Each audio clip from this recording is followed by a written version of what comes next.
Amen. On a hill far away stood an old rugged cross, the emblem of suffering and shame. And I love the old cross, where the dearest embrace, for a word of lost sinners and slain. So I cherish the old rugged cross, till my trump at last I lay down. I will cling to the old rugged cross, and exchange it someday for a crown. Oh, the old rugged cross, so despised by the world, has a wondrous attraction for me. For the dear Lamb of God left his glory above to bear it to the Calvary.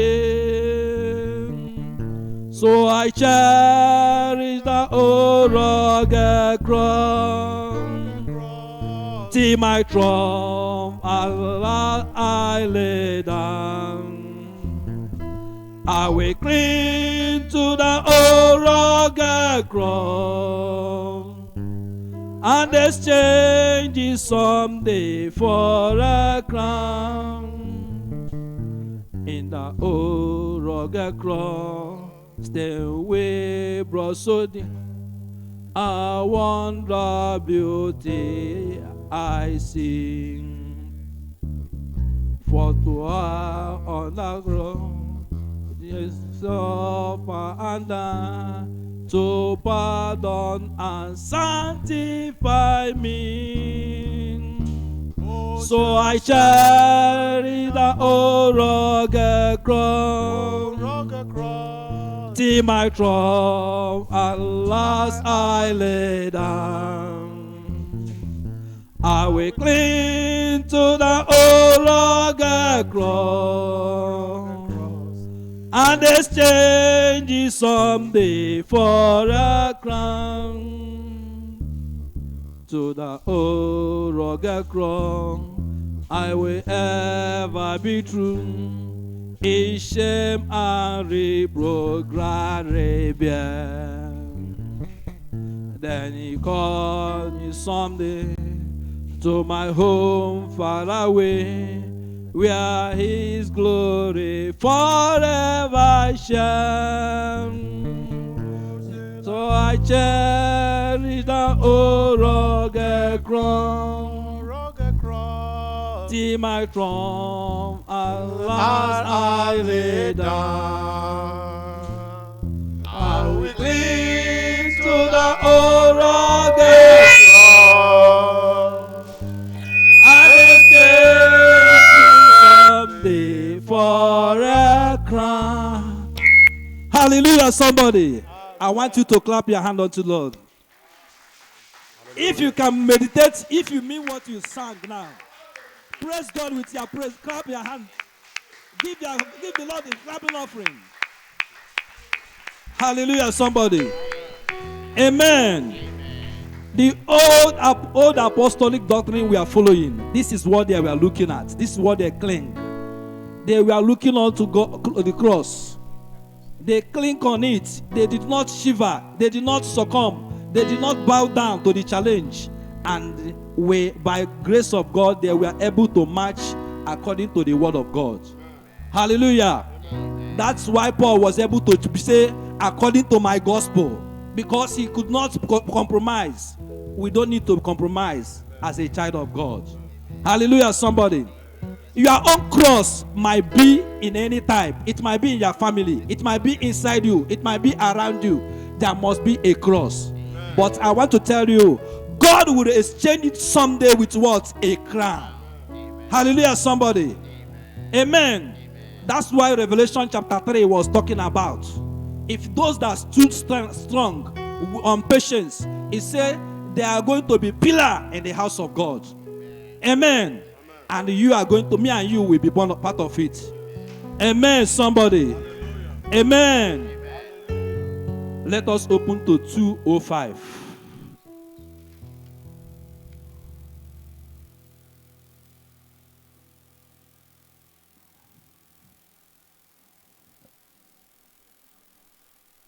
Is somebody there?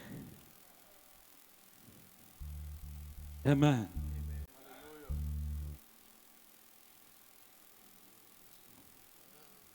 Hallelujah. Amen. Jesus keep me near the cross. Amen. Let's go. Jesus keep me near the cross. There are precious fountain, free to all our healing stream, flows from Calvary mountain. In the cross,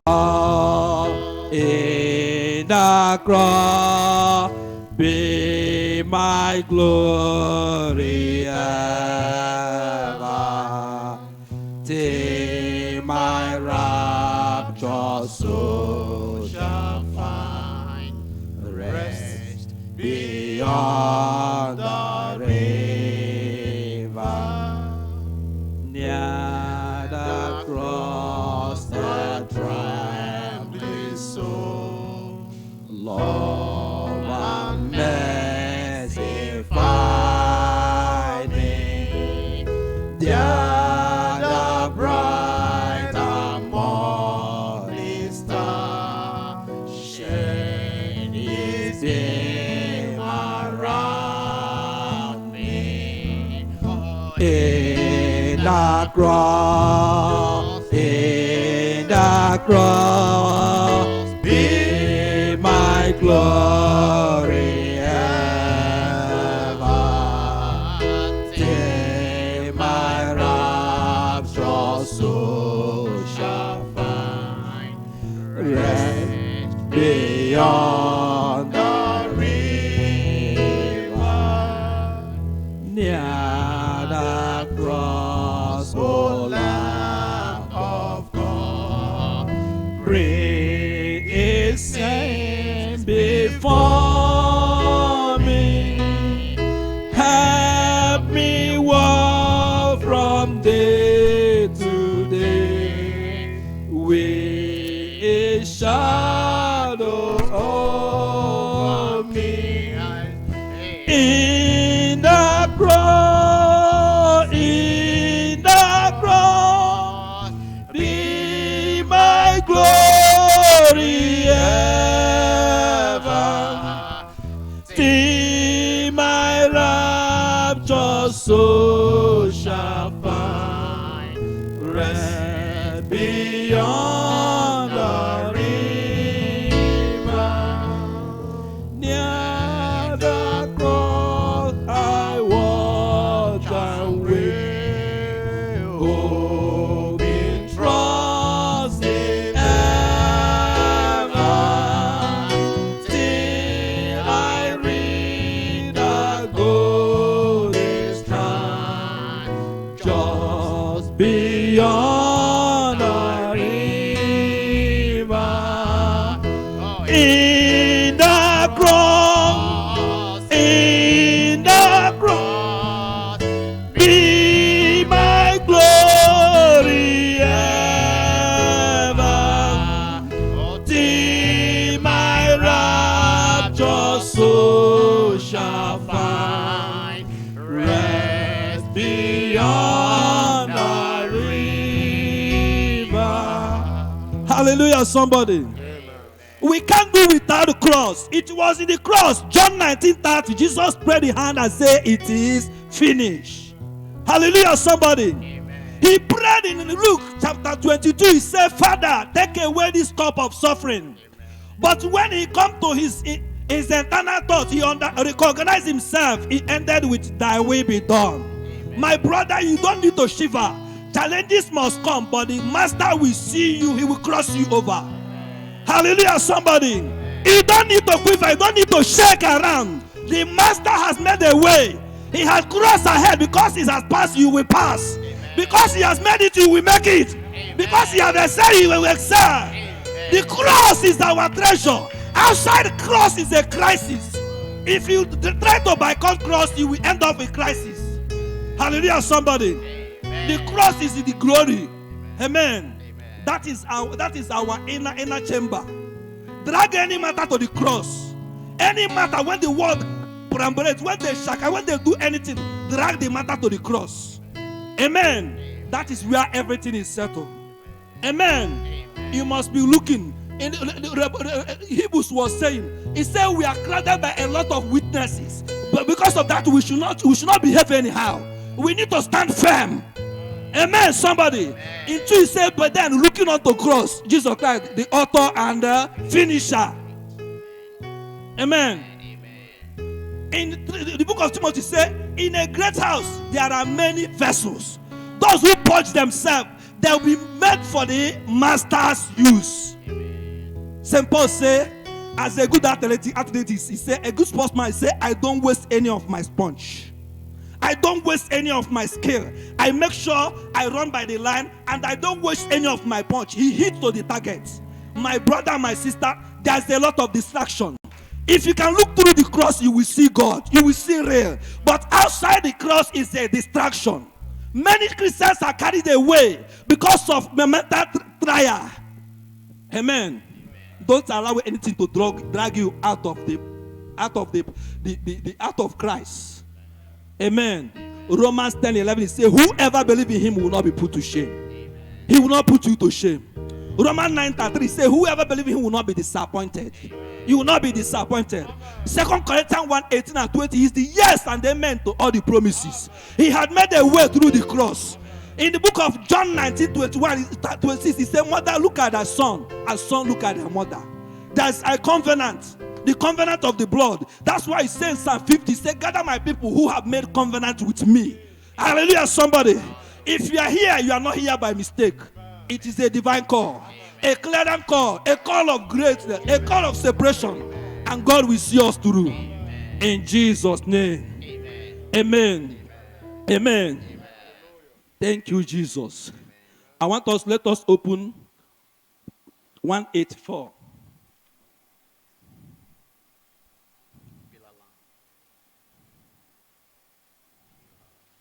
Am I right? Yes.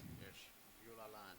Yeah? Beulah land. Line of milk. If anybody can go milk. Okay, wait for me. Sorry. Okay. I have reached the land of Reached the land of corn and wine, and all its riches freely mine. Here shining and blissful day, for all my night has passed away. Oh, Beulah land, sweet Beulah land, as on the highest mount I stand, I look away across the sea, where mansions are prepared for me, and view the shining glory shore, my heaven, my home forever. My Savior comes and walks with me, as we communion have we. He gently leads me by his hand, for this is heaven's borderland. Oh, Beulah land, sweet Beulah land, on the highest mount I stand, I look away across the sea, where mansions are prepared for me, and view the shining glory shore, my heaven, my home forever. sweet perfume perfume upon the breeze is born from ever tree. Flood that never fading grow, where streams of life forever flow. Oh, Beulah land, sweet Beulah land, as on the highest mount I stand, I look away across the sea where mansions are prepared for me, and view the shining glory shore, my hem, my home forevermore.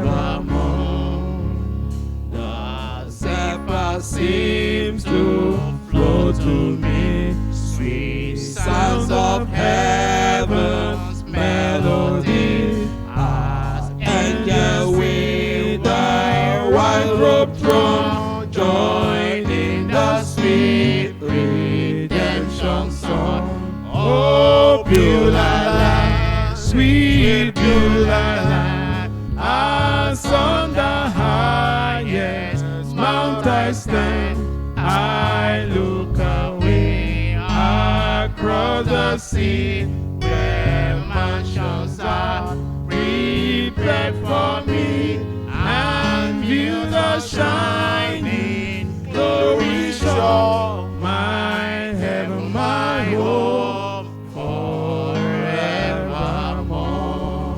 Hallelujah, somebody. Amen. Hallelujah, somebody. God will revive your faith. God will revive your vision. God will strengthen you. I don't know the area of your weakness, but we call upon the hand of God. Let there be inner steering. Let there be inner revival. And my God, about your inner man, and restore you in Jesus' name.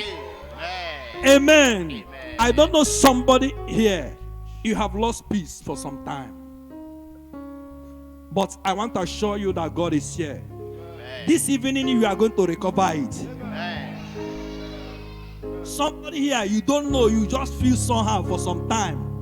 Not everything you just feel, you are just walking. You doubt yourself and you don't feel belonging. In fact, you are everything about you don't feel anything. Because God is in His word. And because God is here, He said, wherever 2 or 3 people gather, my presence is there. Somebody here, you are going to go back with joy. Amen. Joy of His peace. Amen. Whenever He steps in, His greeting is peace be with you. Amen. Somebody that has lost peace, there is a restoration. Amen. I say there is a restoration. Amen. I say our God is able. It's not a man that He should lie. That is what we started with. The first song we sung here, God is not a man that He should lie. That is the foundation of our prayer this morning. Amen. If there's anybody doubting any promises, I want you to walk out that agent of darkness. Doubt is the enemy's police, but faith is God's agent. It's faith that we use to arrest everything. You throw everything away by your faith in Christ. Amen. Amen. When Jesus met a Samaritan woman, a centurion woman, He met a centurion woman. Something happened. The woman was complaining that somebody sick in the house, and Jesus was about to say, "No, don't come. Don't come. Only say a word, and the son shall be healed." Jesus shook. He said, "I have not seen a faith like that in Israel. I have never seen." Other one miracle that Jesus used to bend down, but I want to tell you, He saw man in the attitude, the voice you need to hear from man. He didn't bend down to do that miracle. Every other miracle He do in Israel, He bent down and strengthened them. But He stood like God and talked, speak, and it didn't happen. That was the level Jesus was operating. Praise the Lord, somebody. Today, there is going to be all-round restoration. I said there will be all-round restoration. Every leakages in our Christian life will be sealed today. There is going to be revival in our family in Jesus' name. Let us sing faith. Faith each earth rejoice. Do you know the number? I think 294.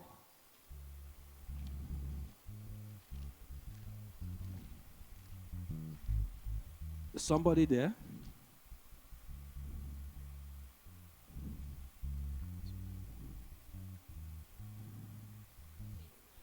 Two. It's 9. God bless you, my sister. Okay. Let's go. Fed each earth rejoice. Jesus. Break everything that I. Jesus is mine. That is the wilderness. Earth has no resting place. Jesus alone can bless. Jesus is mine. Step not my soul away. Jesus is mine. Where would I ever stay? Jesus is mine. Perishing tears of clay, born for one brief day, pass from my heart away. Jesus is mine. Jesus is mine. Farewell mortality. Jesus is mine. Welcome eternity. Jesus is mine. Welcome, O love and breath. Welcome, sweet scenes of rest. Welcome, my Savior's rest. Jesus is mine. Jesus is mine. Tempt not my soul away. Jesus is mine. Here would I ever stay. Jesus is mine. Perishing tears of clay, one blood for one brief day, pass from my heart away. Jesus is mine. Farewell mortality. Jesus is mine. Welcome eternity. Jesus is mine. Welcome, O love and breath. Welcome, sweet scenes of rest. Welcome, my Savior's breath. Jesus is mine. Welcome, my Savior's breath. Jesus is mine. Jesus is mine. Hallelujah. If Jesus is yours, I want you to clap unto the Lord. If you are sure that Jesus is your own, clap unto the Lord. If you have Jesus, you have everything. If you have Jesus, you have everything. If Jesus is your own, why are you panicking? Why are you relying on your account? Why are you relying on your strength? Why are you looking on man? If you are sure Jesus is your own, give God a clap offering. Give God a clap offering. Give God a clap offering. He has given you everything. He has given us everything. Amina. Amina. Have you seen when Chelsea fans won a match? Have you seen any Man City? Have you watched Liverpool when they score because of a betting? And you are singing with me, say Jesus is yours. And I didn't hear you clap. You are joking. Touch your neighbor, say you are joking. I say clap your hand unto the Lord if Jesus is your own.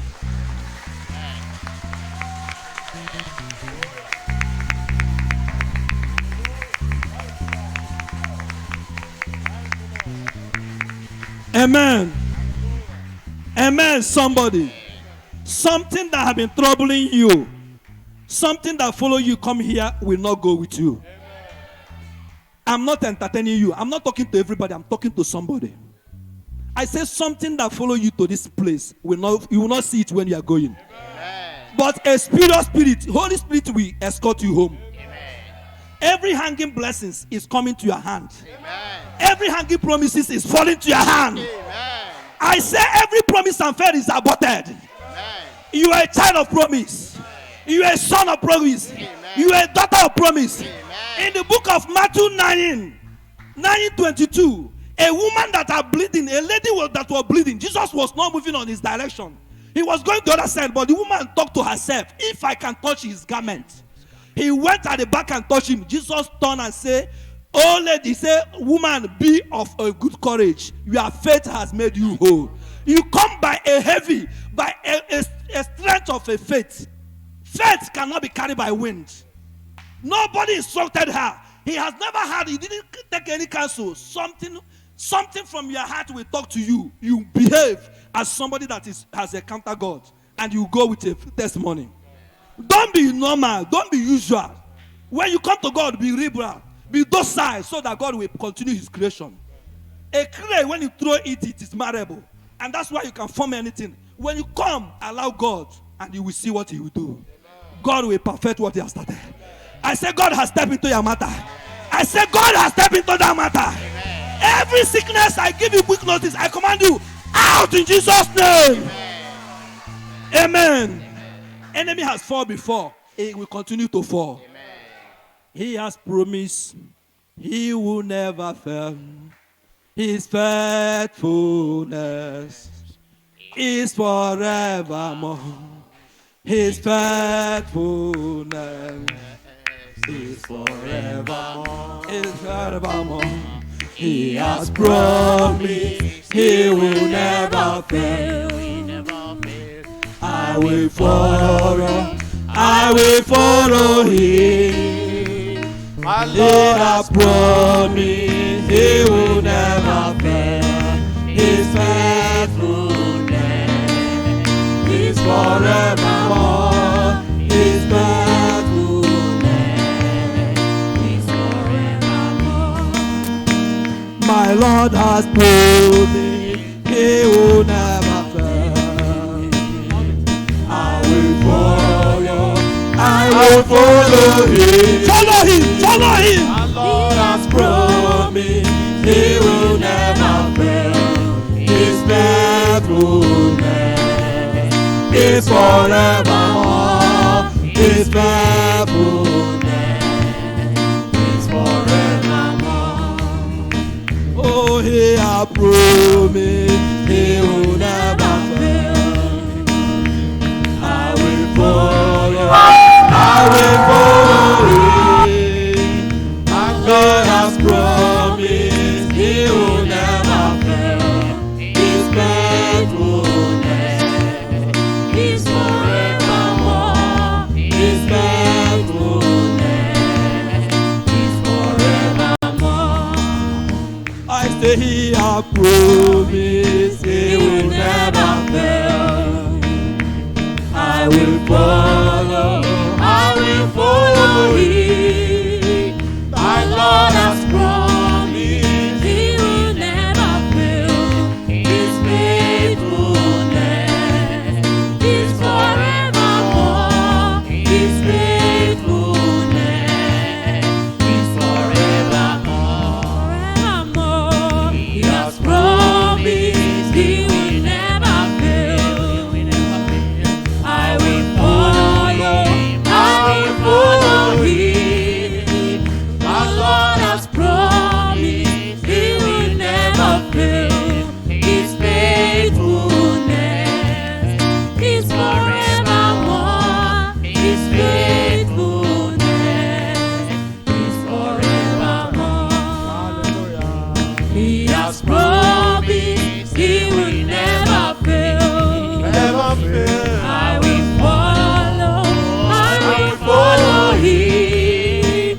The Lord has promised he will never fail. His faithfulness is forevermore. His faithfulness is forevermore.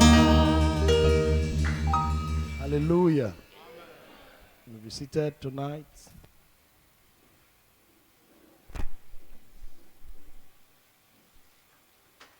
Okay.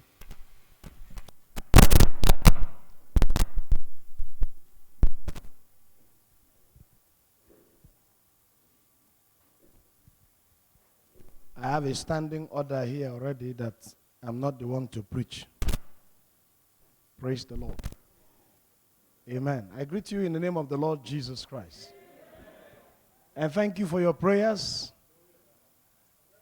for everything. The Lord bless you richly. Our brothers are almost in Lagos. I don't know who is communicating with them. All right. The last time I called them, some 3 hours ago, they were in Ijebu-Ode, I think, or Shagamu. Some 2 hours ago, they were in Shagamu. They're in Lagos? Okay. Praise the Lord. So we want to give thanks to God for the success of the trip. Everyone that traveled are back safely.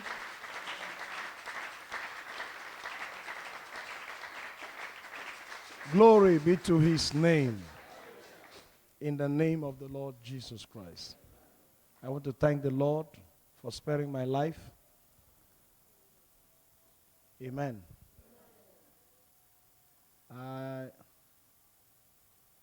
Paul was talking about a particular brother that they left sick in a particular place. I thank the Lord that I was not left sick in any way.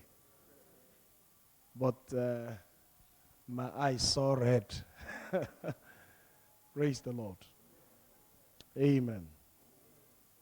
And I thank the Lord that it did not in any way hinder the meeting. God gave us more than we expected. I don't have the figures, but I sure know that the pastors that have been baptized are over 10 in number.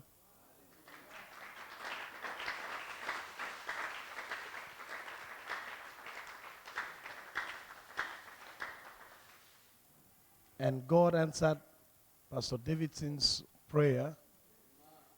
The wife surrendered her ministry.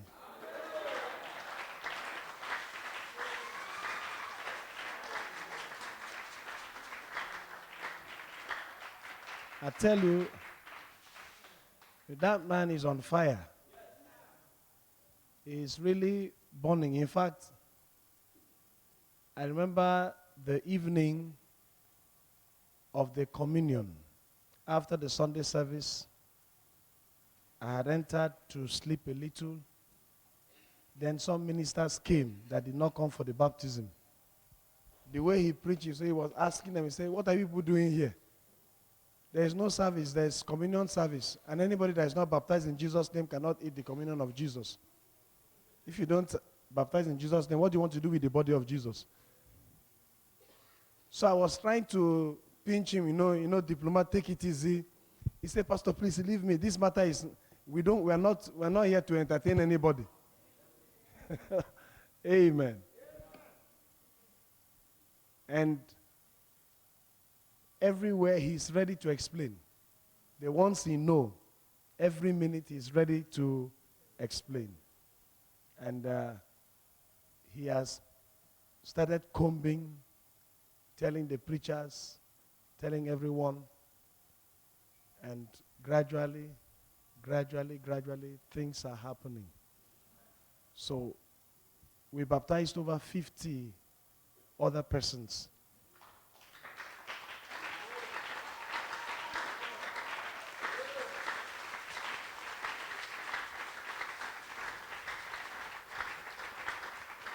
Amen.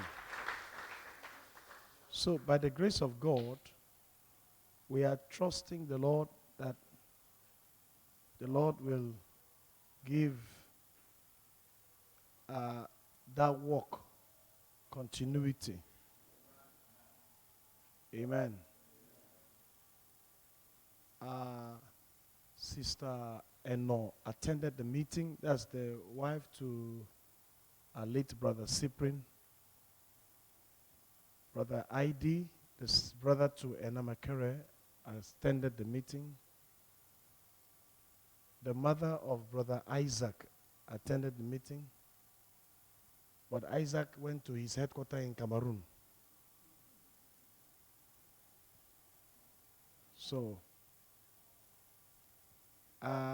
In reality, we don't have any church in Uyo apart from Brother Davidson's church for now. So because if we have what we want to do, we have a land, we have a building, so we need preachers on ground. So that we will fix when the time comes. Amen. So without wasting time, because we want to hear the word of God, let me invite our precious brother, Godswill Dagbo, to come and be a blessing to us.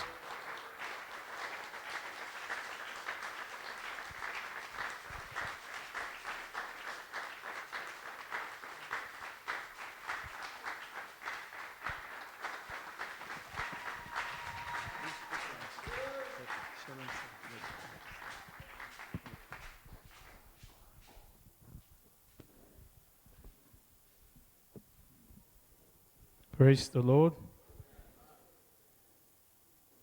Blessed be the name of the Lord.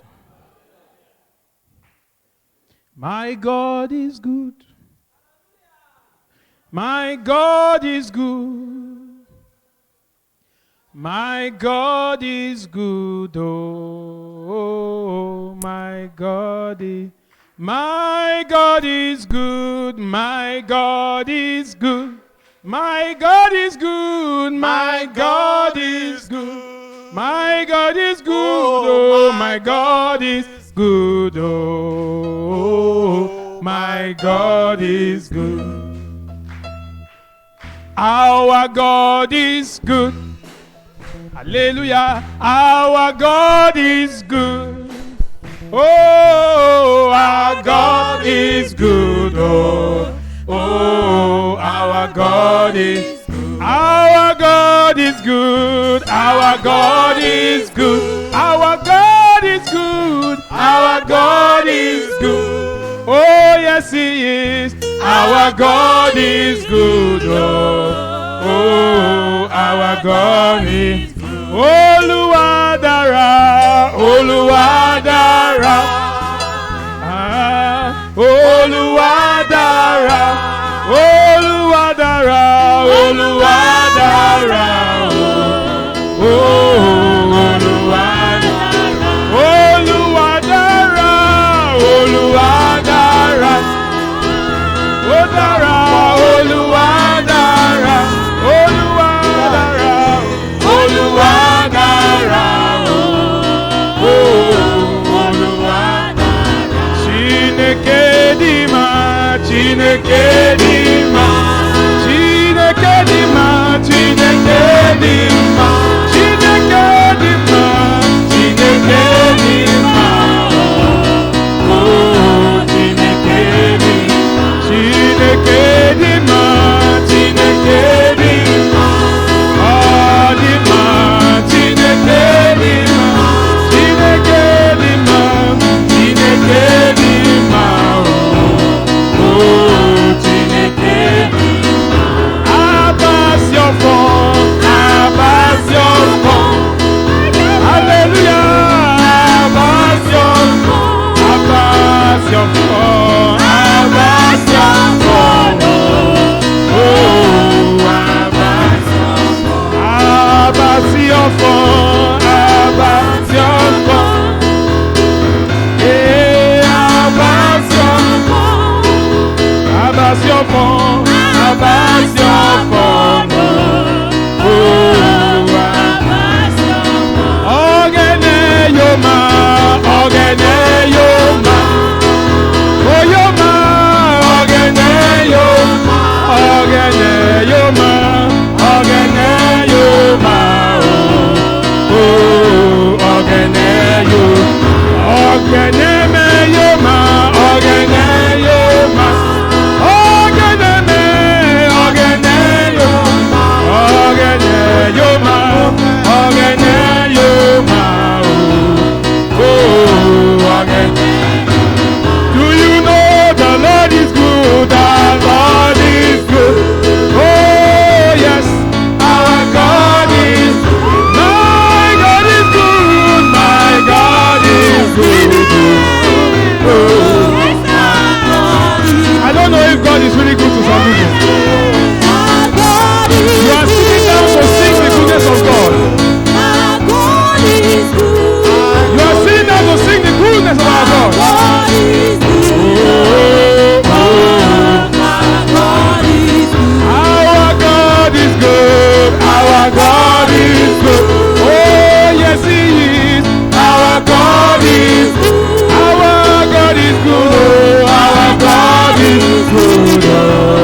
is good. My God is good. My God is good. My God is good. Oh, my God. My God is good. My God is good. My God is good. My God is good. My God is good. My God is good. Oh, my God is good. Amen. Hallelujah. God is good. Doesn't matter what you think about it. I'm not asking your opinion. I'm telling you that God is good. Amen and amen. While we're standing, let's open our Bibles and read the book of 1 Timothy chapter 4 from verse 1 to 5.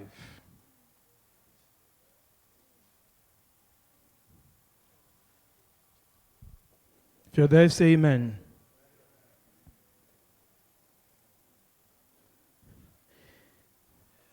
I didn't hear the amen, so I think I wait for us. Are we there? Say amen if you are there. Amen. Now the Spirit speaketh expressly, that in the latter times some shall depart from the faith, giving heed to seducing spirits and doctrines of devils, speaking lies in hypocrisy, having their conscience seared with a hot iron, forbidding to marry, and commanding to abstain from meats which God hath created to be received with thanksgiving of them which believe and know the truth. For every creature of God is good, and nothing to be refused, if it be received with thanksgiving, for it is sanctified by the word of God and prayer. May the Lord bless the reading of his word in our hearts in Jesus' name.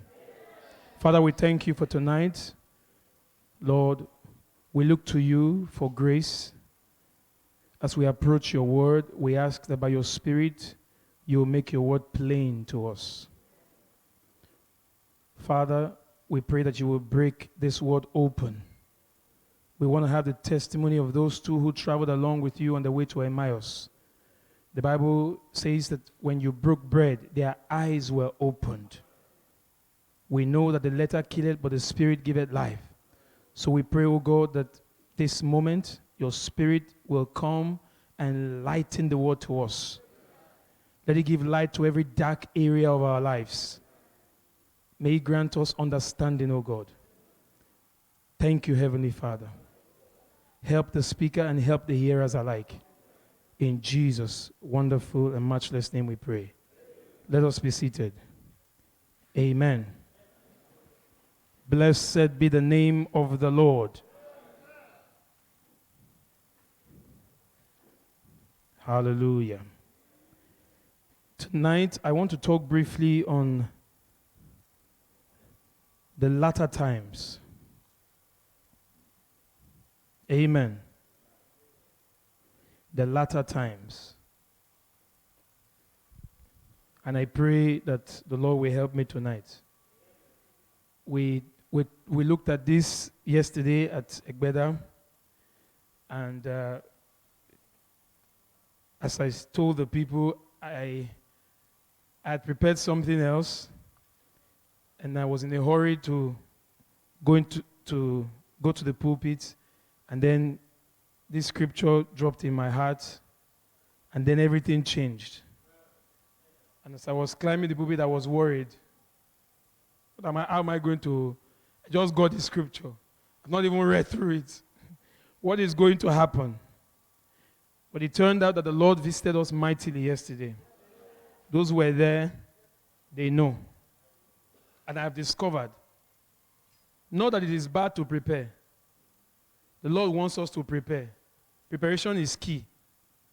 If there's no preparation, there's no performance. But thank God, this is not a performance. So for those who may want to grade me or rate me, I need to crave your indulgence, not to bother. Because I'm not trying to impress anybody. I'm just trying to bring to us the little light that the Lord shined in my path about this subject. Amen and amen. The latter times. On Sunday, after service, a brother sat me down, wanted to talk with me. And during the course of our discussion, he asked me a question. Very simple question that I already answered. And I want to ask us the same question. When we come to fellowship like this, who do we really come to worship? I already said God. And I think that for most of us in our hearts, we're also saying the same thing. And it's true, it's God that we have come to worship. Amen. But then he said, for many people, they have come because of money. And I had to concur. I had to concur. Because the generality of so-called Christians, or even believers alike, some believers who have, in one way or the other, missed their steps, or the enemy is dragging them gradually, I dare to say yes. Some of us, many of us, come because of money. If not for money, it is something that money can do. Somebody said to me some time ago, say, your prayer points should not be long. Amen. Because most of the prayer points that we raise or we make, more than half of it can be solved by money. Is it true? Some people have accommodation issues. Money will solve it. Children's school fees, money will solve it. You want to build a house, money will solve it. There are many things. You want a car, money will solve it. So if you look at it critically, maybe you can begin to check in your mind. When you pray at times, maybe 80% of the things that you pray about, money can solve. And so we may not know. We may not know. I'm sure not here anyway. But for the generality of people, they go to church or they seek God because of what they can get. What they can get. We're all guilty of it at one point, one stage in our life or the other. It's true. And sometimes it's part of what hampers and hinders our Christian walk. Because when we have that background, when we begin the journey with God, it's difficult for many people. Because they don't see their needs met, not their needs, should I say their wants. They don't see their wants met the way they expect. So they either get angry with God, they begin to ask funny questions. But if you think about it, if truly their motive and the reason for serving God or for seeking God is to worship or for the love, the hunger for God, these things will not affect them so much. Somebody will say, brother, don't you think you are a bit on the extreme? We all need money. Let's stop all these things. But it's true. If you love God, it will help you when times are hard. If your heart truly is stayed on God, it will help you. Do you know why? Your affections are not on those things that you lack. Your affections are with God. And so when the pressure of life kicks in, you have a place to rest. And when you think of your blessed Redeemer, then the burden of the pain just goes down. It has happened to me. Amen and amen. So for those who were there yesterday, we want to touch this subject very briefly. The scripture that we read is one that we usually use to attack the Antichrist, the papacy and stuff. But I want us to look inward. Amen and amen. The Bible says, now the Spirit speaketh expressly, that in the latter times some shall depart from the faith, giving heed to seducing spirits and doctrines of devils. What comes to mind many times when we talk about the latter times? Everybody says, oh, this is it. That's where we are now. True. But it didn't begin today. Amen. As a matter of fact, it started after the ascension of Jesus Christ. That's when the latter time started. Otherwise, the book of Hebrews, chapter 1, I think from verse 1. Let's read it if we may. It will not speak in the way that it spoke. The Bible says, God, who at sundry times and in divers manners spake in time past unto the fathers by the prophets. Verse 2, at in these last days spoken unto us by his Son, whom he appointed heir of all things, by whom also he made the worlds. So when Jesus ascended, when he finished the work, the latter times kicked in. And from that point on, we have seen a constant deterioration of morality. So it didn't begin today. Amen and amen. It didn't begin today.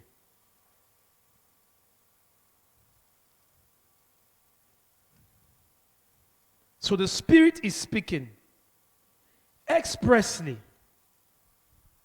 that in the latter times, many, the scripture here says some, will depart from the faith, giving heed to seducing spirits and doctrines of devils.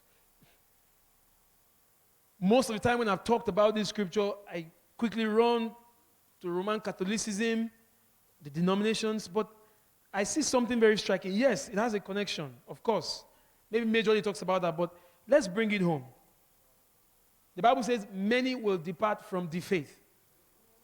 And what we have understood by the faith is the faith of Jesus Christ. Not the faith that brings prosperity. That's a different kind of faith.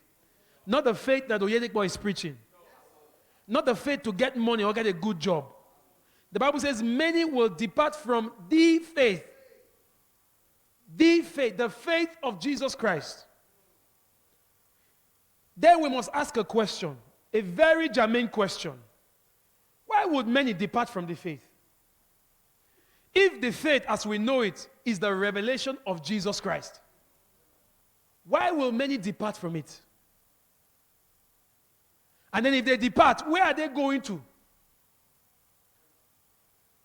Where are they departing to?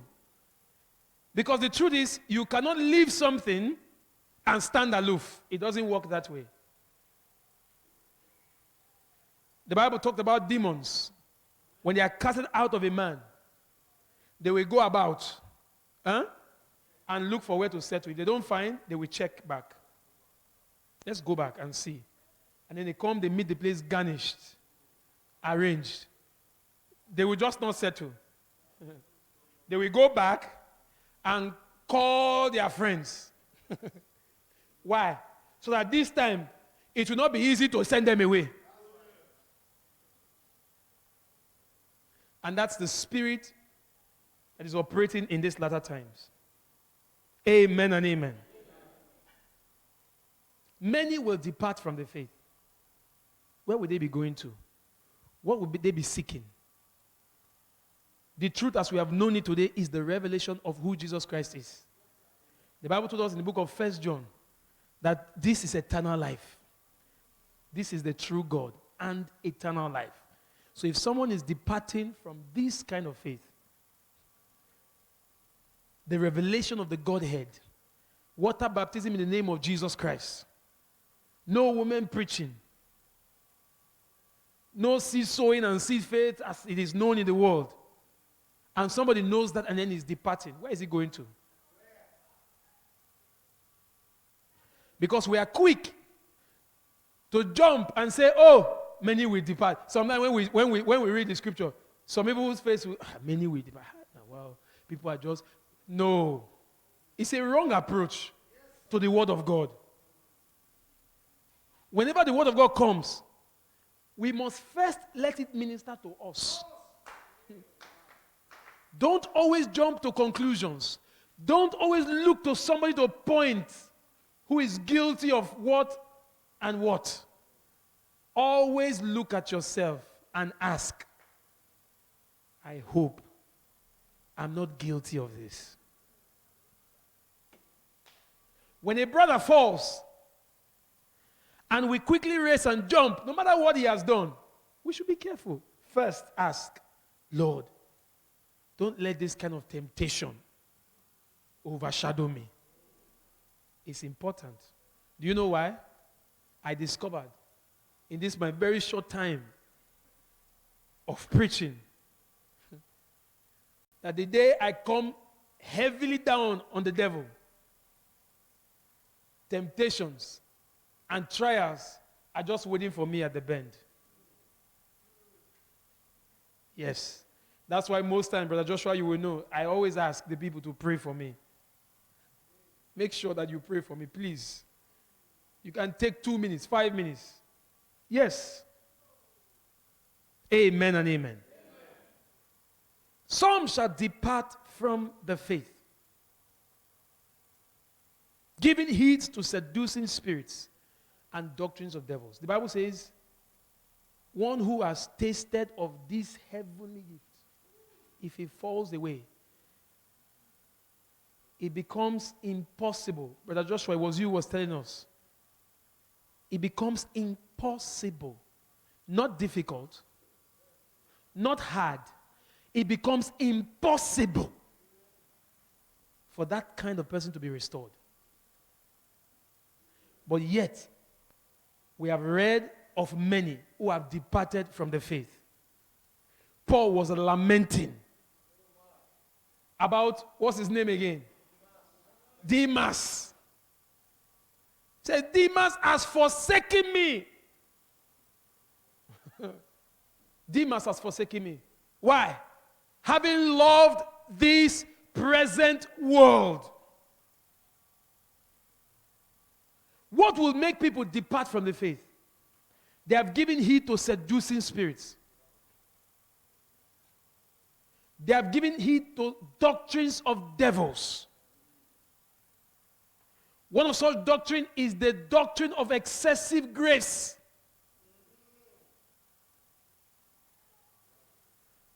Jesus, you love me too much, oh, too much, oh, excess love, oh. And then you see the young people, after singing that song, they begin to misbehave.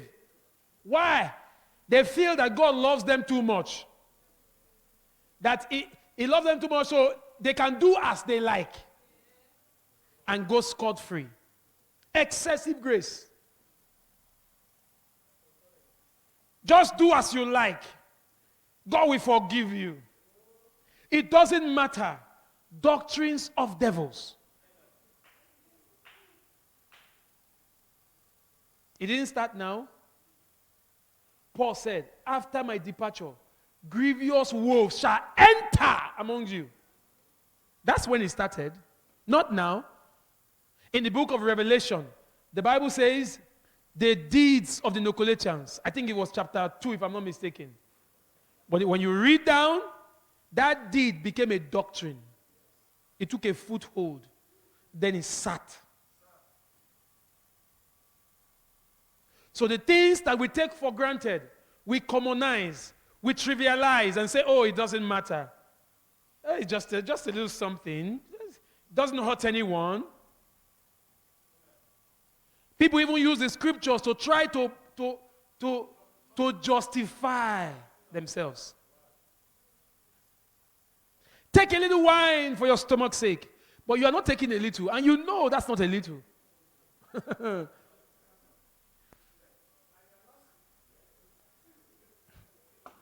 Amen and amen.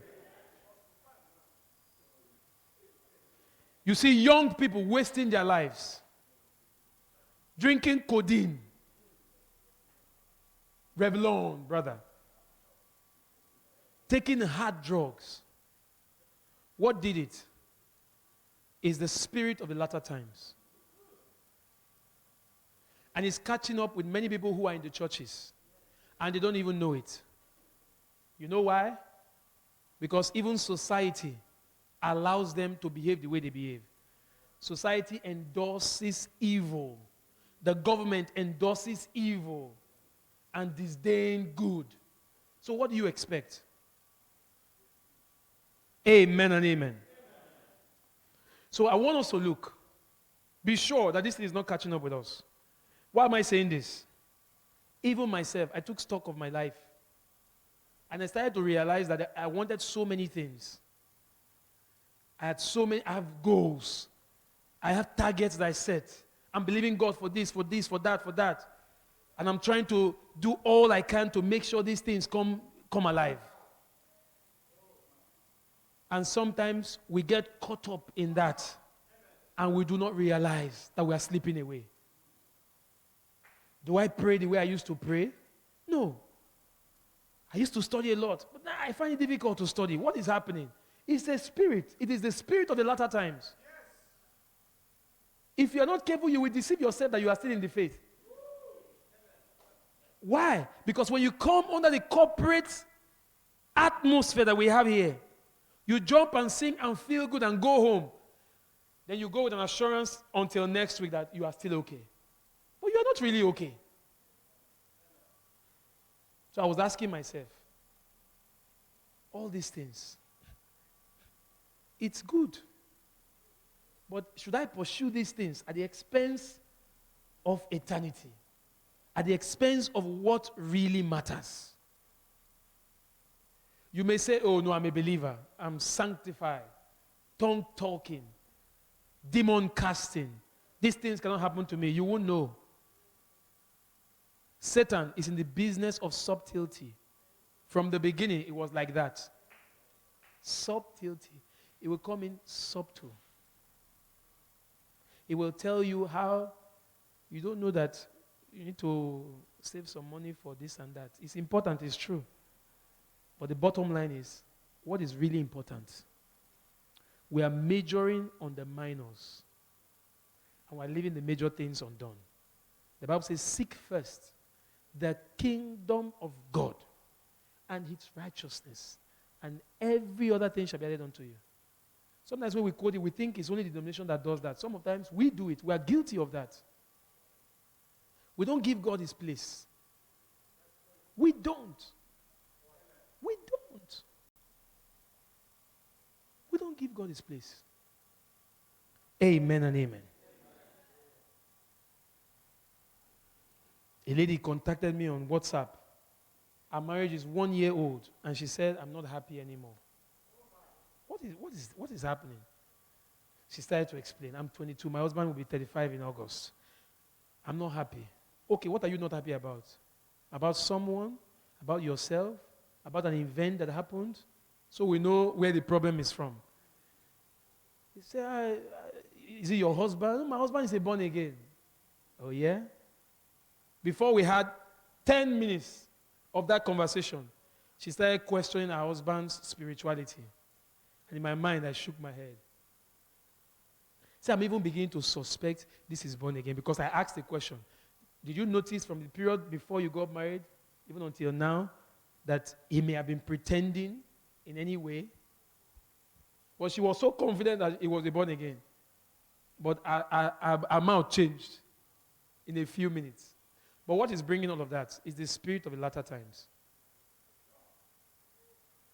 Does he pray? Yes. Do you pray together? No, but he prays alone. He's catching up. He's catching up. Amen and amen. Amen. Hallelujah. I pray that the Lord will help us this evening. Some shall depart from the faith. We are the head of great men who have stumbled. Even in this faith. People like, is it Lever? Is that what they call him? Who confessed that he altered the 7 church ages when he was proofreading or editing. Many such like who have departed from the faith. And then we are here.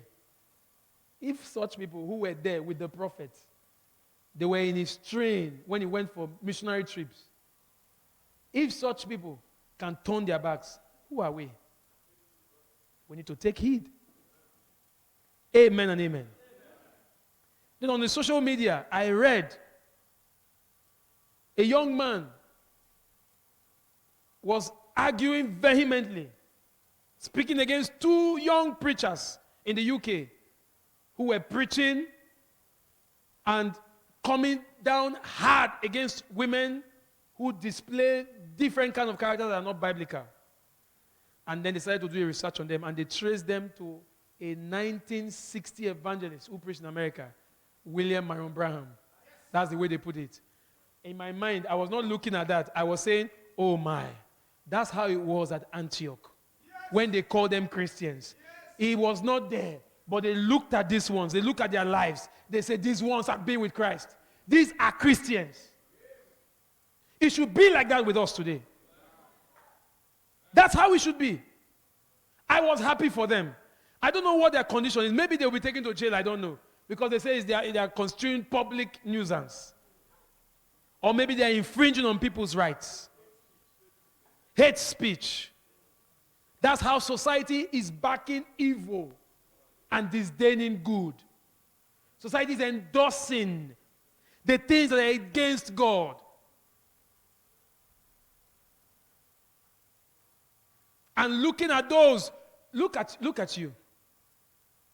Look at us. Where some of us are going through difficult times, challenges, maybe at the place of work, financial trouble. Not because we are not smart. But the society, the government is not looking for our smartness. Not because we're not intelligent, but because of what we have believed. We cannot be like others. I told them of a colleague of mine. We're working together. His name is Ephraim. And there's this young man. He used to beg me for transport. Bros. Buy anything, bros. Then I discovered that he had connection with the finance head. And suddenly he was put and staffed. He became the boss. One day, he was castigating Ephraim. Say Ephraim is not sharp. Why? Because he just came in, bought a Toyota Camry, changed his accommodation. He was living large. And Ephraim was doing his job diligently. Ephraim didn't used to cut people's money. Ephraim didn't used to do mago. Then he looked at it and said, it's not sharp, it's not smart. That's how society frowns at people who are good. And he's the one they are praising. Amen and amen. Let's see 2 Timothy. We'll come back to that. 2 Timothy chapter 3, very popular scripture we all know.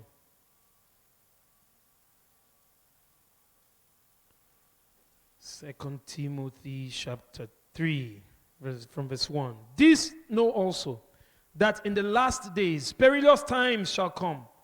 For men shall be lovers of their own selves, covetous, boasters, proud, blasphemers, disobedient to parents, unthankful, unholy. Perilous times. Dangerous times. Difficult times. Times that will test. Times that will take us to the test.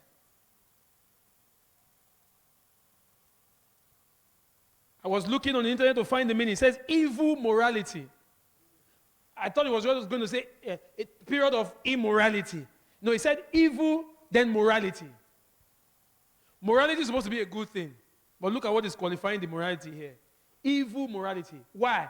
Because evil will look good in the eyes of men.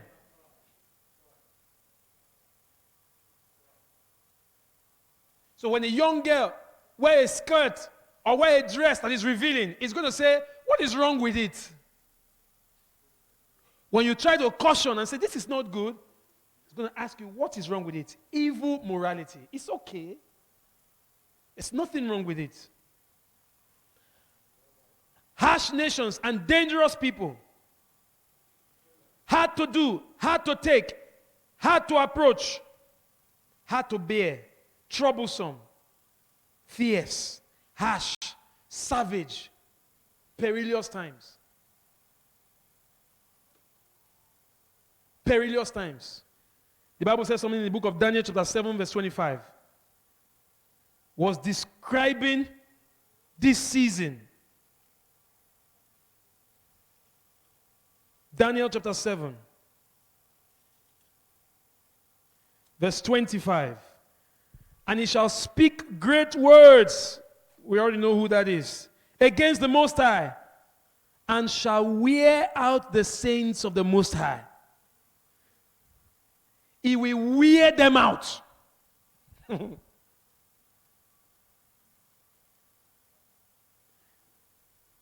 And think to change times and laws, and they shall be given into his hand until the time and times and the dividing of the time.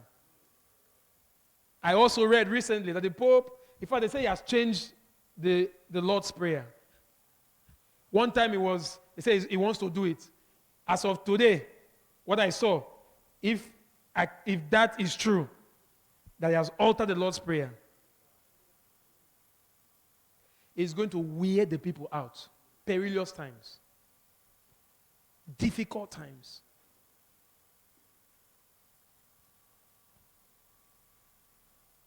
Difficult times. That word is deep. Matthew chapter 8, verse 28.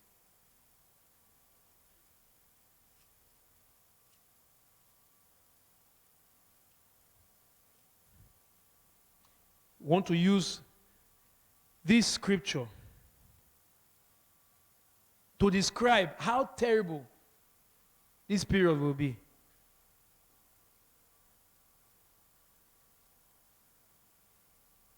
Matthew chapter 8, verse 28. And when he was come to the other side, into the country of the Gergesenes, there met him two possessed with devils, coming out of the tombs, exceeding fierce, so that no man might pass by that way. Exceeding fierce.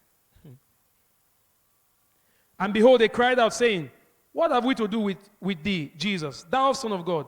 Art thou come hither to torment us before the time? That's how perilous time is going to come. And it is here already. People will be possessed. And they don't know that they are possessed. The spirit that is ruling, that is in operation, will possess many. They will still be religious. It will allow them to go to church and feel comfortable. But yet they are possessed. The Bible says they cried out, saying, what have we to do with thee, Jesus? They knew Jesus, the Son of God. Had thou come hither to torment us before our time? Or before the time? The spirit that makes people comfortable in their sins. It comes subtly. Somebody takes a knife. It's beginning to happen even in our society. Before, when we hear these things, we look to the Western world. But it's happening here. A young man hung himself in Abuja recently. He was a church person. He was a church person. Didn't he know that he was not in his place to take a life that he didn't create? Didn't they teach him in that church? It's Satan and the spirit of the age. Makes them feel comfortable in the church, but yet they are possessed. With doctrines of devils. What do you expect? Took his own life. So today they do one thing. And they look, and the pastor say, it doesn't matter, just go on. The Lord is merciful, He's rich in mercy. Tomorrow they do another one. Before you know it, their conscience is destroyed.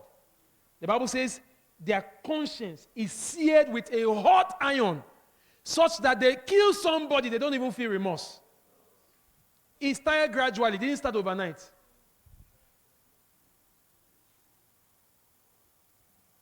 Just gradually.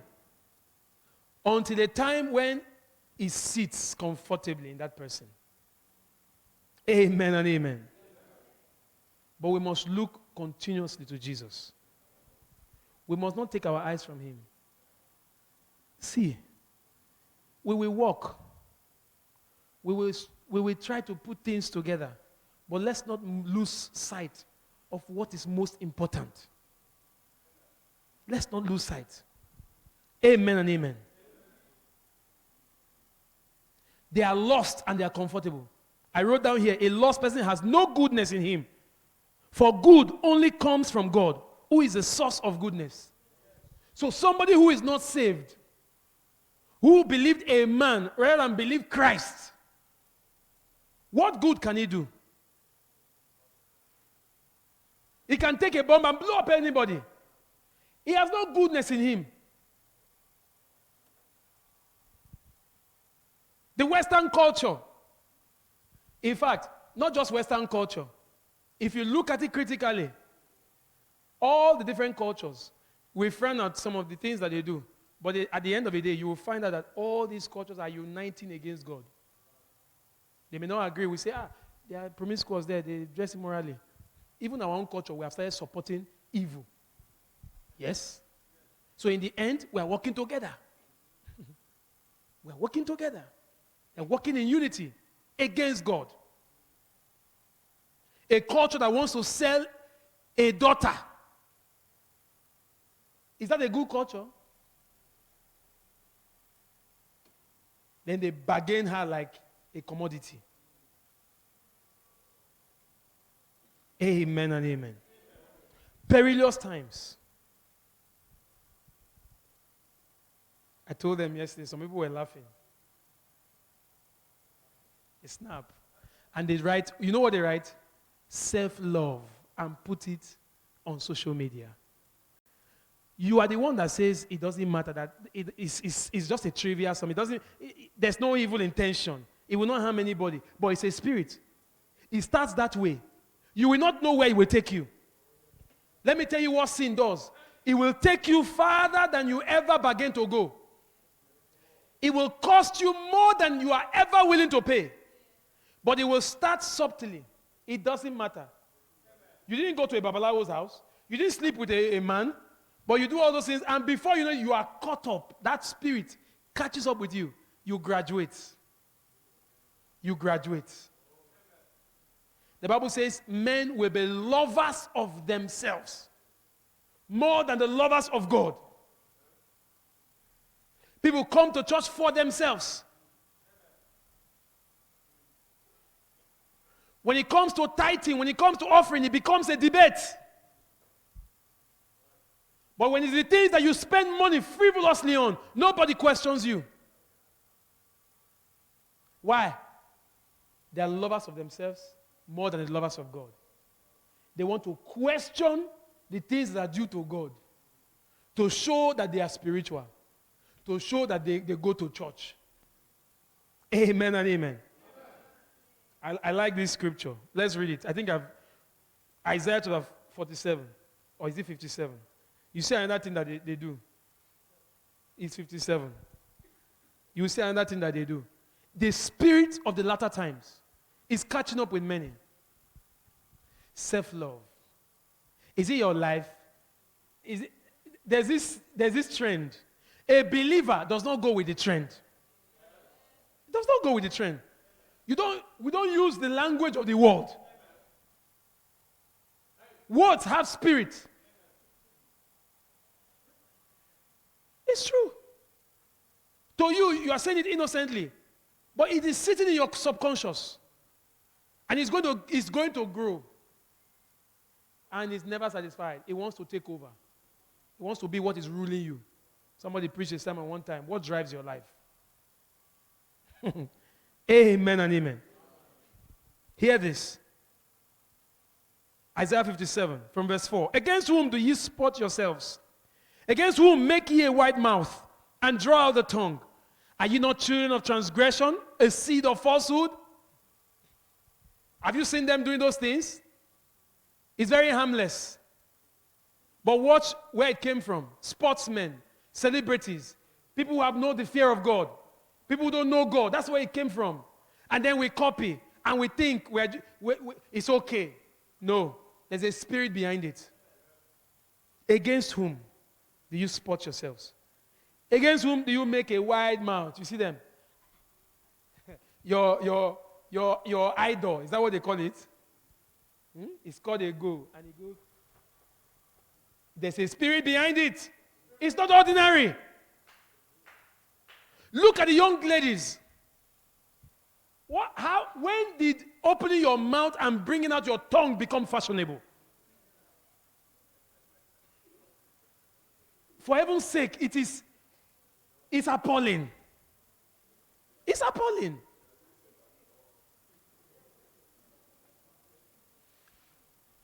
Oh my God. The spirit of the latter times.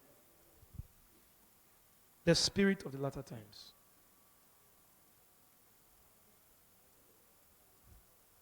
Let's get back to Timothy.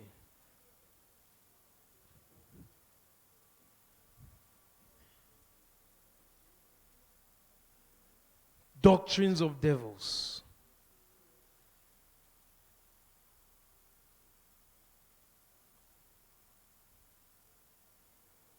For men shall be lovers of their own selves, covetous, boasters, proud, blasphemers, disobedient to parents, unthankful, unholy. Children have become very disobedient, without natural affection. Without natural affection. Two children of the same parents cannot agree. They are always at loggerheads. They can't eat from the same plate. A child will tell the mother, serve my own different though. Serve my own. When we were growing up, everybody ate from the same plate. My mom has 4 boys. The early stage, we eat from the same plate, everybody with your spoon. Survival of the fittest. Those things, it brings bonding. It breeds togetherness. But now you are dividing your own family. You think you want to give them the best. You think you want to be like the Westerners by doing that. No. Evil morality. Truce breakers. Even in Christendom, even amongst the believers, you make an agreement you cannot keep. Your words are your bond. Brother Abraham said, if a young man gives his word to a sister, I will marry you. He has not gone to do traditional wedding. He has not gone to do introduction. He cannot just wake up and say, no, do again. Because your word is your bond. Can't just get up. Truce breakers.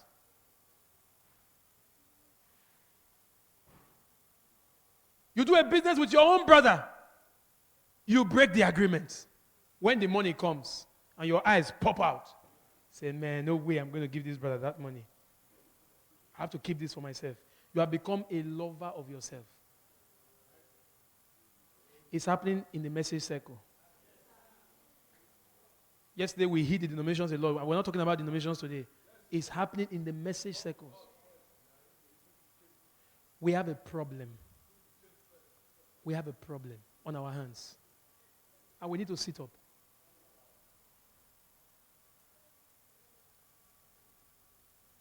Growing up, I didn't have somebody to advise me apart from my mother. Because my mother and my father, that was another battle. She would talk to me occasionally, but I was looking at them, I was watching them, and God helped me in my ignorance. Say, you don't want to grow up and be like this. Before God helped them. It's true. And you don't want to grow up and have these issues. Package yourself. But today, we even have people who advise us, and we're shaking our head. Is it your life? You will die, oh. Is it your die? It's not trending. Don't believers even talk like that. Is it your die? Let me die my die. Oh.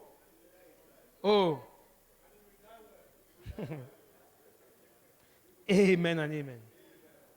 Truce breakers. You correct a child, the way they scream at you, the way they react.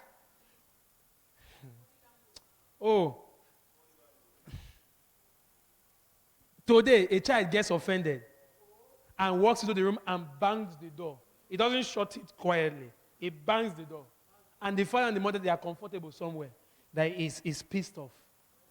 Don't talk to him right now. He's not in the mood. He's pissed off. Really? When I was growing up, you don't have the right to be angry.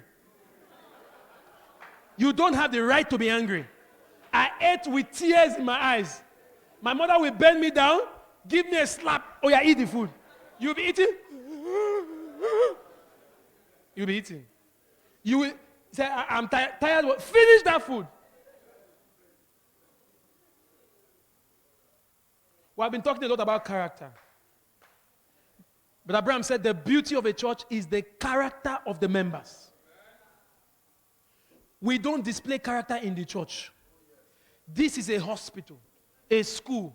Whatever we learn from here, we go and display it outside. So we can all dress up looking sanctimonious and come in here. Shalom, brother. Shalom, sister. No. That doesn't cut it for me. We need to go out there and shine our light. The Bible says, let your light so shine before Life Assurance Tabernacle. Let your light so shine before Assemblies of the Living God Tabernacle. No, before men, that they may see your good works and then give glory to your Father which is in heaven. As I'm speaking to myself because I know that I have issues. Yes, I have issues. I'm praying to God to help me.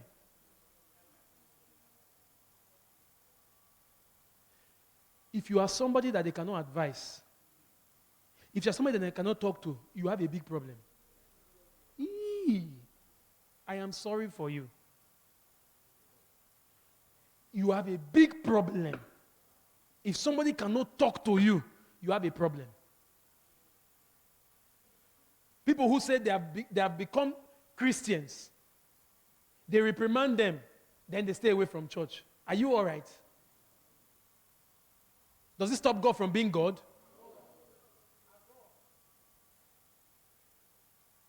I'm looking for people who will talk to me.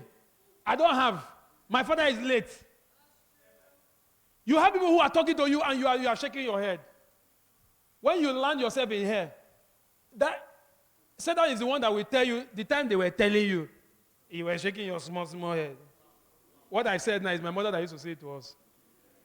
When we misbehave, we say, this your small head, when you they shake like this, when Satan catch you, he go tell you, that time when then they tell you, you no agree here what, they shake your small head. Now see where you are.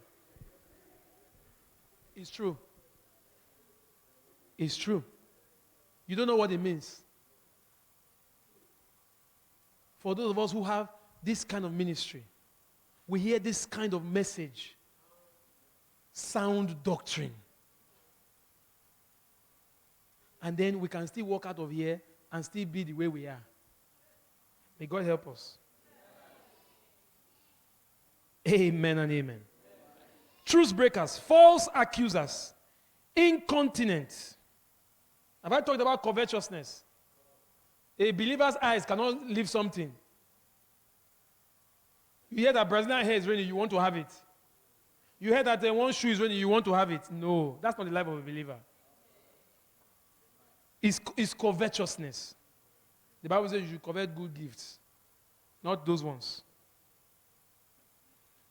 You have having or showing a great desire to possess something belonging to someone else. Inordinately or wrongly desirous of wealth or possessions. A man's life consisted not of the things that he possesses.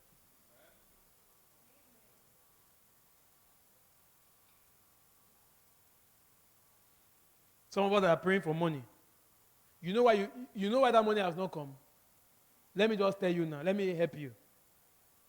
It will reduce God's stress. If you wanted to send an angel to tell you before, just know.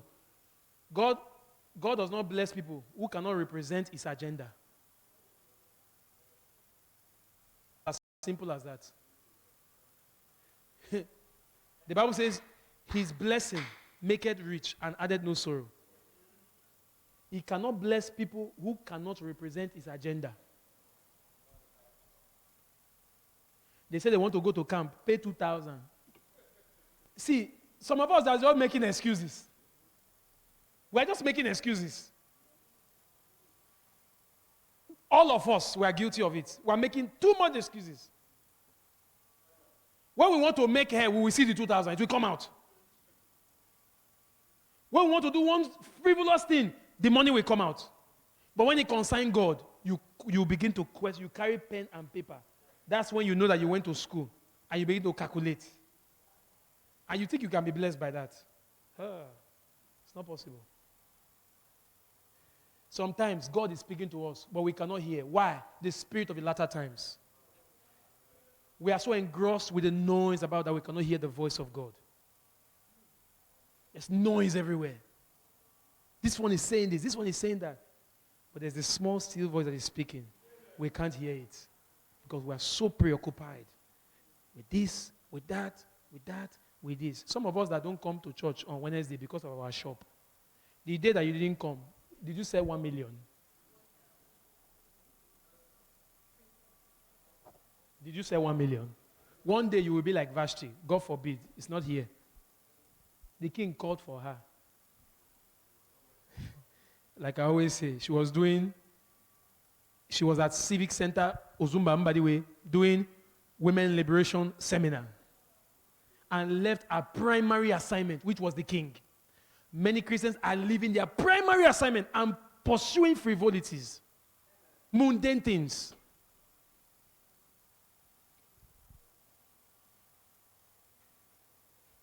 She was dethroned. Another took a position. Amen and amen. Incontinent. Believers don't have self-control. If somebody do you like you vex. When I was young, my elder brother, they knew how to do me.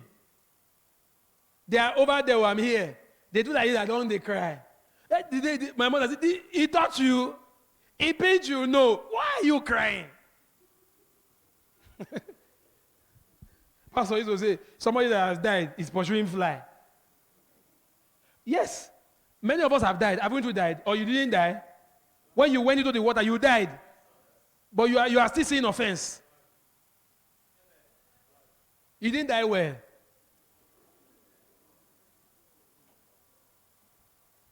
Amen and amen. Blessed be the name of the Lord. Fierce, despisers of those that are good. When you support evil, because you will get something out of it. When you side with, maybe because you are friends with the person, you side with him, but you know that what he's doing is evil. You are a despiser of those things that are good. Because in your mind, you think it does not offend God. Say, you don't concern anybody else, nobody know, nobody understand. My brother, the life of a believer is an open secret. If I can use that language. Amen. Traitors, heady, high-minded, lovers of pleasures more than the lovers of God. Having a form of godliness. This is where the problem is. Solomon said in the book of Ecclesiastes, after the 700 concubines and 300 wives had taken his heart away from God, he said, and my wisdom remained with me. You will still understand 7 thunders. Is it 7 thunders? 7 seals. 7 seals, 7 churches, all the mystery, you will still know it. But you are driving yourself to destruction. Because you have a form of godliness. The power there is to make you live the life. If you cannot live the life, you need to double up. You need to double up.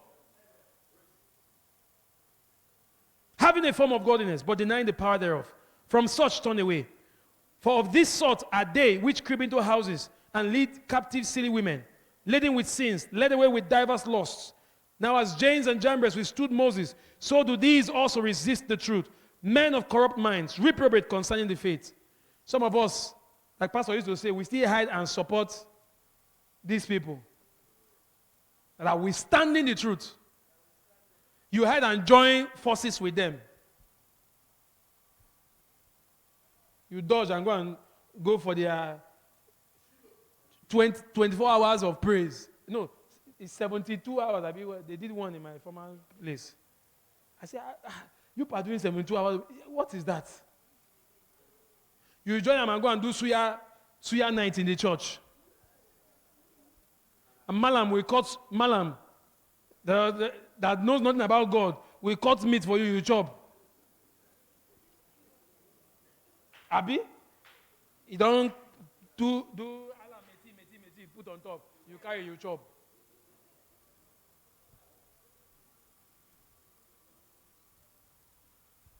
Amen and amen.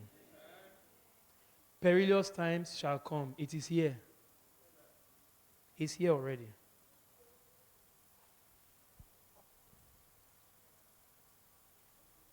It is here already.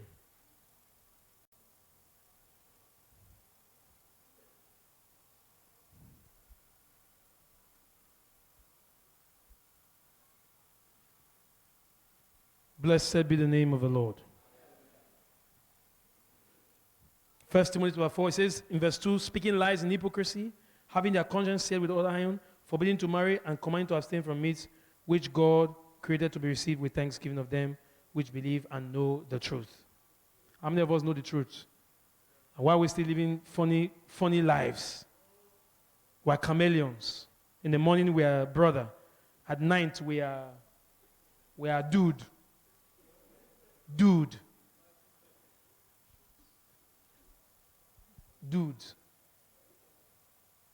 Amen and amen. Blessed be the name of the Lord. I'm trying to round up now.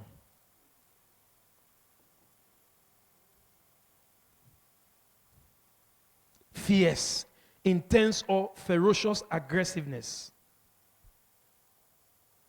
There are some people you cannot talk to. The way they spark like this, you would think that you killed somebody.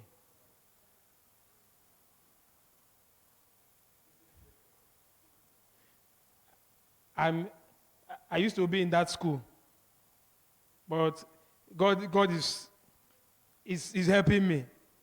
Amen. I'm not there yet, but God is helping me. You know, where I'm from, we are naturally like that. But I'm not from there anymore. I'm from Zion. I must resemble where I'm from. I don't know if you understand me. It's true. Because it's true that sometimes our backgrounds, where we come from, affects us. If we don't allow the word of God to take its full course, you still hear people say, I will show you that I'm in man, that we used to eat human being. But that's a brother, that's a sister. Because there was one fracas here or there, you just change. We'll keep this Bible now. I will show you. Is it because we're in the same church? I will keep this Bible and I will deal with you. When I finish dealing with you, I can carry my Bible.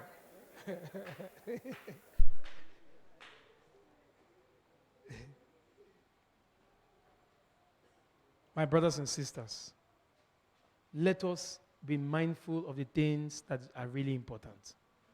Let us not be carried away. It's a spirit. It's the spirit of the last days. I was so engulfed. I was thinking about, I need to do this. I just slowed. I said, well, if these things don't happen, will my life end? Why do I want to kill myself? Just pray, put it in the hands of God, and leave it. Do the things that you're supposed to do, and leave the rest to God. Some of us, we finish praying, we want to help God. We are telling him how he will do it. The uncle that should send the money. If you know your uncle was going to give you the money, why did you pray to God? Go and meet your uncle direct.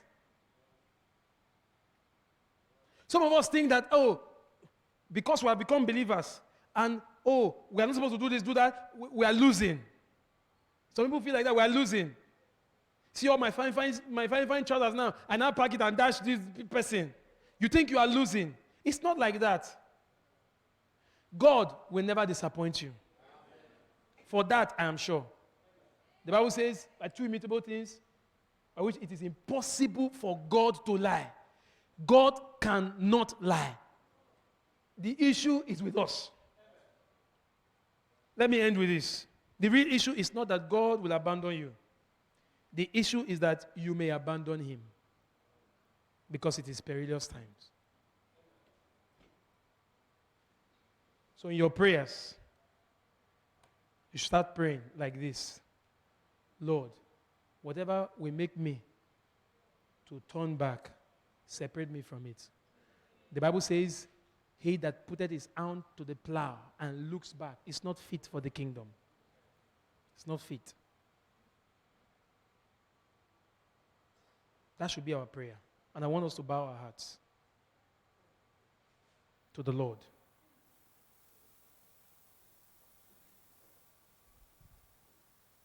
This is the period where some form of evil will become appealing because you want to excuse it away that God is supposed to understand. We're living in, the economy is bad. If I do this and do that, it wouldn't really matter. It's the spirit of the times that we're living in.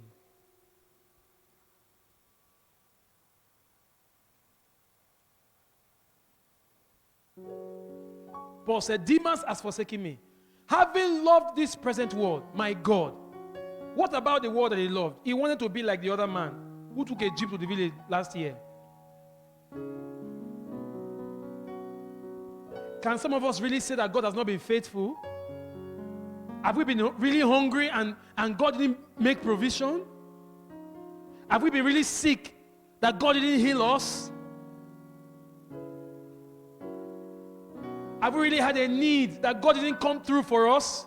Can we say that he has not been faithful? What exactly are we pushing for? That we are leaving God behind.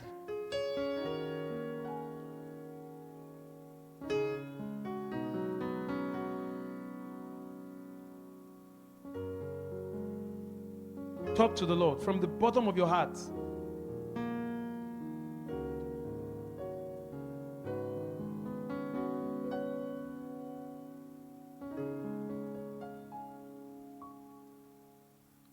You can live in me.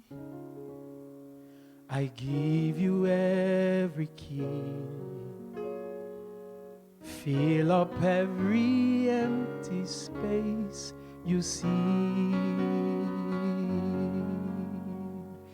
You can live in me. Rearrange everything. Remind me, God, why you created me. To give you all the glory.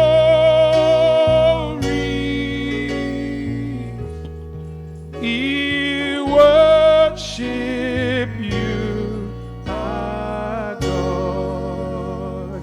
You are worthy to be praised.